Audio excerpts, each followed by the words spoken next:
Story 1, The Obsidian Terror, An Encounter with Anubis, 1927. It was the year 1927. My name, Dr. Howard Langston, echoed with certain recognition in the academic circles of British archaeology. At the helm of an ambitious expedition sponsored by the esteemed British Museum, I found myself standing on the sun-bleached soil of Abydos, Egypt, my mind swimming with visions of undiscovered tombs and priceless artifacts.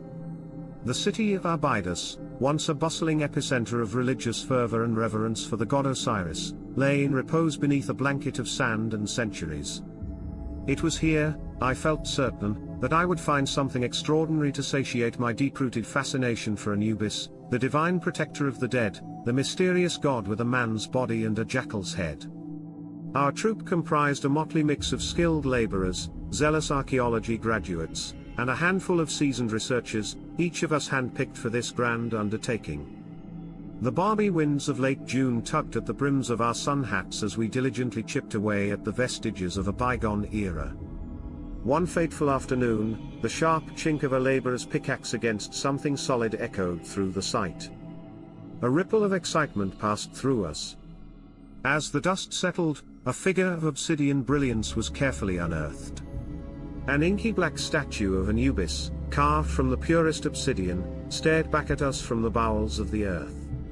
I held my breath as I delicately cradled the artifact in my gloved hands.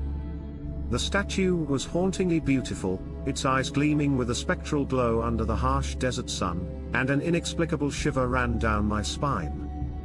Days turned into weeks, and the strange allure of the Anubis statue began to cast long shadows on my sanity. My nights were punctuated by howls, guttural, primal, but with an eerily human undercurrent. The sound seemed to reverberate from the obsidian statue, flowing like an ominous lullaby into my dreams. In the empty silence of the desert nights, I started noticing shadows dancing in the corners of my vision. The once tranquil desert began to feel claustrophobic, its vast emptiness echoing with unseen observers. My rational mind attributed these chilling encounters to the harsh living conditions and the physical exhaustion. But deep down, I knew something was off, something I couldn't quite put my finger on. I felt an uncanny connection with the obsidian statue, an unsettling pull that gnawed at my peace. The nights grew colder, and my dreams grew darker, dominated by an ominous presence. In the inky abyss of my dreams, I stood petrified as a massive figure towered over me. It was Anubis himself, his jackal head outlined against the moonlit sky, eyes blazing with divine wrath. My heart pounded in my chest like a war drum, and I could almost taste the desert sand, metallic and grating, on my tongue. I woke up gasping for breath, my entire being trembling from the terrifying encounter. In the unforgiving chill of the desert dawn, the dream felt like an omen. An ominous foreboding that lingered in the air, much like the sand that hung in the air after a violent desert storm. The team, oblivious to my internal turmoil, went about their duties, the clinking of their tools against ancient stone a stark contrast to the silence of my thoughts. Each passing day deepened the grooves of fear etched on my weary face. Despite the unwavering desert sun, a cold dread coursed through my veins, culminating each night with the spectral howling of the unseen jackal, its sound now a haunting melody of my expeditions. One evening, as the setting sun cast long shadows across our camp, I found myself drawn towards the obsidian statue. The statue seemed more sinister in the dimming light, its lustrous black surface absorbing all warmth. As I tentatively extended my trembling hand, a shiver ran down my spine. The stone was unnaturally cold, like the chilling touch of death itself. In the solitude of my canvas tent, the confines of reality and illusion began to blur. The relentless howls felt closer, more visceral, as though the spectral jackal was circling my very existence. I felt the sting of desert sand in my eyes, tasted its grittiness in my mouth. The all-consuming darkness outside echoed the terror growing within me. My dreams took a terrifying turn that night. I saw myself standing alone in the vast expanse of the desert under a moonless sky. Before me stood the towering figure of Anubis, his burning eyes fixed on me. The divine terror was palpable, resonating with the rhythmic thumping of my mortal heart. His massive hand extended towards me, the pointed claw glinting menacingly. I woke up with a gasp, the taste of desert sand inexplicably filling my mouth, a bone-chilling terror seizing me. The following day, my haggard appearance and jumbled mutterings did not go unnoticed. Concerned glances were shared, whispers huddled behind weathered palms, but none dared to approach me. My obsession with the obsidian statue was apparent, my descent into madness undisguised. As the weeks turned into a couple of months, I could no longer deny the haunting presence of Anubis in my life. My once academic fascination had morphed into a supernatural encounter that shook me to my very core. The omnipotent dread, the unseen eyes, the spectral howls, they weren't mere figments of my imagination. They were a divine terror etched in the sand-swept landscape of Abydos, in the haunting obsidian statue, and in the heart of a man once driven by archaeological curiosity. As I pen down these chilling memoirs, I am but a shadow of the spirited archaeologist who had set foot in the mysterious land of Abydos. A stark reminder of the fine line that separates curiosity from obsession, reverence from fear, and man from the divine. Story 2, The Curse of the Jackal, an archaeologist's encounter with Anubis, 1948. In 1948, the relentless pursuit of Egyptology brought me to the doorsteps of the ancient Egyptian civilization. My name, Dr. Margaret Renfield, a rare but determined female presence in the world of British archaeology. Drawn by the lure of Egypt's mystic past, I found myself amidst the sun-scorched dunes of Luxor. It was a time of astounding archaeological discoveries. Fueled by the success of Howard Carter's sensational discovery of Tutankhamun's tomb 2 decades prior, I embarked on an ambitious expedition with hopes of unearthing a site of similar significance. I sought Anubis, the god who held a peculiar fascination in my heart, the deity who protected the passage of the souls of the deceased into the afterlife. Our dig site was nestled in the shadow of the Valley of the Kings, a sacred necropolis laden with the stories of countless pharaohs. The crew, a mixed bag of enthusiastic local laborers and seasoned archaeologists, toiled under the scorching Egyptian sun, fueled by the prospect of an invaluable discovery. Weeks into our laborious dig, our persistent efforts bore fruit.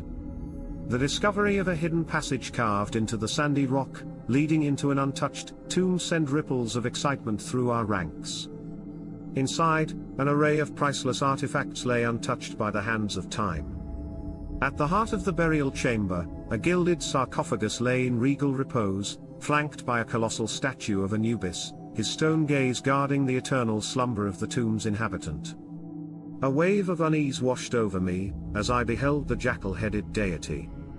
The statue, cast in granite, was strikingly lifelike. Its eyes held an intense and unnerving gaze, seeming to observe our intrusion into the sacred sepulchre with a silent vigilance. As night fell upon the Egyptian desert, a sense of dread began to weave its way into my dreams. In the labyrinth of my subconscious, I found myself lost in an eerily quiet Luxor, its ancient alleyways echoing with the faint whispers of bygone souls. Amidst the impenetrable darkness, a pair of luminescent eyes shone in the distance, their gaze fixed on me. As they moved closer, the imposing figure of Anubis emerged, his spectral silhouette illuminated by the ethereal glow of his eyes. The recurring dream, though initially dismissed as a mere result of my deep fascination with Anubis, started to consume my nights. I would awaken in cold sweat, my heart pounding in my chest, the haunting image of Anubis etched vividly in my mind. My days, too, became a reflection of my nightmares. I could feel a constant gaze upon me, a spectral presence that was always watching, always waiting. My growing obsession with the granite effigy of Anubis was evident to my colleagues, their initial amusement slowly giving way to concern.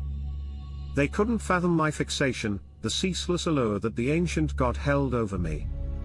I, too, found it difficult to separate my intellectual fascination from the fear that gnawed at my insides. In my solitary moments within the tomb, away from the prying eyes of my team, I could sense the supernatural essence of Anubis grow more potent. The cold stone eyes of the deity seemed to follow me around, their unwavering gaze hinting at an untold narrative of power, mystique, and supernatural presence. The god, I felt, was not simply a figment of ancient lore but a very real, fearsome entity that transcended human comprehension. The apparitions in my dreams intensified, making each passing night a torment of haunting visions and chilling encounters. In one such dream, Anubis stood majestically against a backdrop of a sky teeming with stars. The deity extended his massive hand towards me, a cryptic smile playing on his granite face. In his palm lay a radiant scarab amulet, pulsating with an eerie light. It seemed as though the god was presenting me with a choice, a decision that held profound implications. The dreams seeped into my waking hours, their ethereal echoes trailing me like a phantom. My perception of reality began to blur, my waking moments and nightmares converging into a twisted realm of terror and fascination. I was lost in an eerie world where I was continually observed by the stern eyes of Anubis, its unspoken yet undeniable presence shadowing me like a relentless spectre. As the days turned into weeks, my sleep-deprived and anxious state began to reflect on my professional duties. I was merely a husk of my former self, plagued by a fear I couldn't quite comprehend. Each echo of my hammer against the ancient stone sent ripples of trepidation through my being, the resulting dust whispering tales of the deity whose vigilance I couldn't escape. As I pen down these unsettling memoirs, the memories of my encounter with Anubis continue to haunt me.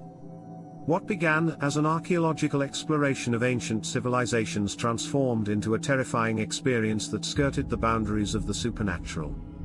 Story 3, The Spectral Jackal, Unveiling Anubis Curse, 1963.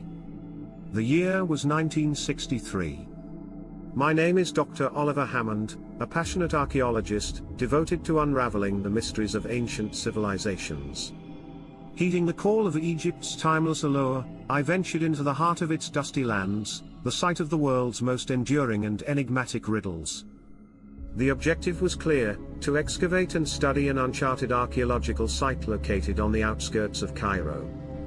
Armed with the invaluable experience of a decade-long career and a team of competent archaeologists, I braced myself for the challenges that lay ahead.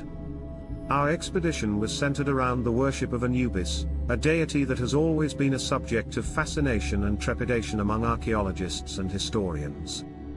The tales of those who had crossed paths with the god were well known within our circles. The story of Dr. Margaret Renfield was one that echoed in my mind as I embarked on this journey. The Curse of the Jackal, as it was known, was thought to be a figment of overactive imaginations. But as I was about to find out, the line between reality and myth was a blurry one.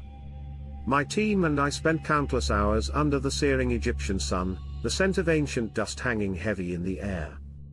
Our efforts were rewarded when we stumbled upon the entrance to an ancient tomb hidden beneath layers of sand and time. Its entrance bore the emblem of Anubis, invoking a sense of dread that sent a chill down my spine. As we descended into the tomb's depths, the very air around us seemed to pulse with the energy of millennia-old secrets. The walls were adorned with hieroglyphics that told tales of the past, stories of gods, pharaohs, and the complex afterlife rituals that the ancient Egyptians so passionately believed in. The tomb was a treasure trove of relics and artifacts, all meticulously preserved over centuries. The centerpiece, a colossal statue of Anubis, dominated the sacred space. The statue, with its penetrating gaze, gave the impression of an unseen force that was carefully observing our every move. The more time I spent in the deity's presence, the more my skepticism began to fade. It felt as though the god of death was silently communicating, his granite eyes whispering tales of life, death, and the afterlife.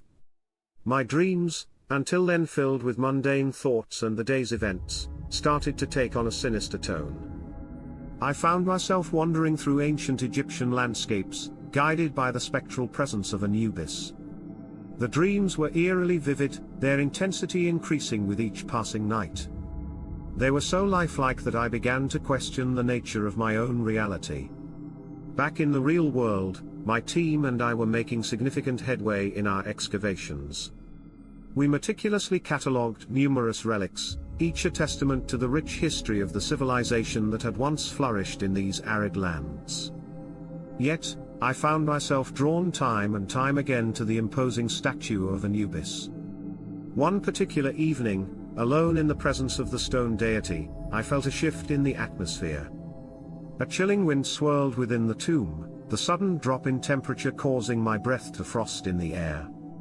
I felt a palpable presence, an unseen entity that commanded attention. A spectral whisper seemed to echo around me, the voice sounding like it was speaking directly into my mind. Protect, guard. The path. Judgment, the ethereal voice murmured, the words seemingly hanging in the air around me. I stood, paralyzed by an odd mixture of fear and fascination. My rational mind fought to dismiss this as a product of my overworked imagination, but I couldn't shake off the profound sense of dread that had washed over me. I began to hear soft whispers even in my waking hours. These ghostly murmurs followed me into the tomb, its chilling echoes bouncing off the ancient stone walls. My colleagues noticed my increasing restlessness, but how could I share my experience? How could I confess that the line between my dreams and reality was rapidly blurring? In the weeks that followed, my encounters with Anubis escalated, the deity's spectral presence a near constant companion in both my dreams and waking hours. My rational mind struggled to comprehend the supernatural occurrences, and I questioned my sanity more than once. As I pen down these experiences, the memories send a shiver down my spine. Anubis, the deity I sought to study, had become a terrifying enigma that loomed over my every moment. I am Dr. Oliver Hammond, and this is my chilling encounter with the god Anubis, a supernatural presence that forever altered my perception of reality.